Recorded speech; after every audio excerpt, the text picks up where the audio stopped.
Салам достор, бүгүн ушул проект жөнүндө кичине тааныштырып кетейин деп атам, бирок бул канчага чейин иштейт бул сайт же качан иштебей калат, риск бар экенин башында эскертип кетейин. Бул жерге логин жазасыздар, логинге өзүңүздөрдүн атыңыздарды, жылыңыздарды жазып койсоңуздар болот. Бул жерге экинчисине email жазасыздар, үчүнчүсүнө пароль өзүңүздөр эстеп кала турган, анан создать аккаунт дегенди басасыздар. Анан авторизацияны басып бул жерге email же логиниңиздерди бул жерге пароль, анан бул жерде капчаны терип white аккаунт кыласыздар. Андан кийин сиздерге ушундай окно ачылат, анан бул жерге өзүңүздөргө автоматически 10 рубль бонус берет. 10 рубль күнүнө 30 сутка иштейт дейт. 10 рубльден күнүнө 3 рубль түшүп турат деп бул жерде айтып атат. Эгерде 100 рубль салсаңыздар, 30 рубль түшүп турат деп айтып атат. Бирок бундай риск бар да, аны бир эскертип кетейин. Анан эми азыр акча салып, анан акча чыгарып көрөбүз. Выклад деген жерден азыр акча салайын. Бул жерден доходду көбөйтүү деген жерди басып, биз Payeer'ди тандап алабыз. Мына бул жерге минимальный 20 рубль салышыбыз керек.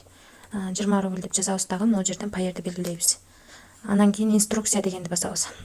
Басканыбыздан кийин бул жерде жазылып турат, минимальный 1 рубль салышыңар керек ушул номерге дейт. Анан историясына кирип, айдисин жазып, анан айдисин бул жерге берип, анан проверить оплату кыласыңар деп айтып атат. Биз ал үчүн могу кызыл менен жазылып турган Payeer'дин номерин сохранить этип алабыз, копировать этип алабыз. Анан Payeer'ге киребиз. Payeer'ге кирип алдык. Эми перевести деген жерден биз Payeer'ди тандайбыз, Payeer'ден рубльди тандайбыз. Анан бул жерге азыркы жанагыны жазабыз. Номерин жазабыз. Анан бул жерге минимальный 20 салышыбыз керек. Комиссиясы менен 20дан ашык кетет экен. 5% комиссия алат экен. Анан кийин бул жерде перевести дегенди басабыз.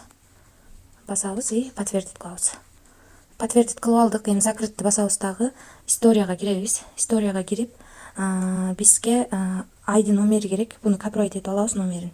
И бул жака келебиз дагы, бул жерге азыркы номерди коебуз. И проверить деген жерди басабыз. Мынакей биздикине салынды дейт, автоматически салынды. Эми бул жака келебиз. Бул жака киребиз. Азыр бул сиздин балансыңызда 38 рубль турат. Эми буну чыгарабыз. Выплатить деген жерди басасыздар. Анан сиздер настройка деген жерден өзүңүздөрдүн Payeer номериңиздерди сохранить этип алсаңыздар болот. Payeer, Kiwi бардыгын сохранить этип алсаңыздар болот. Анан выплатить дегенге кирип туруп, мына бул жерге 38 деп жазабыз. 38 деп жазабыз дагы. Бул жерден Payeer'ди белгилейбиз и вывести средства дегенди басабыз. Выплачение деп жазылып турат. Эми азыр Payeer. Мына достор, Payeer'ге кирдик. Бизге 38 рубль азыр эле түштү. Мына 14төн 39 өттү. Үстүдө мына 14төн 39 өткөндө бизге 38 рубль түштү. Демек, бул жерден акча секундта түшөт экен автоматически. Бирок дагы бир жолу айтам, риск бар. Көп салбай эле мындай иштеп көрсөңүздөр болот. Мен 20 рубль салдым, 38 рубль чыгардым. Значит, менде 18 рубль пайда келди. Эми дагы иштейт деген үмүттөмүн. Баарыңыздарга ийгилик.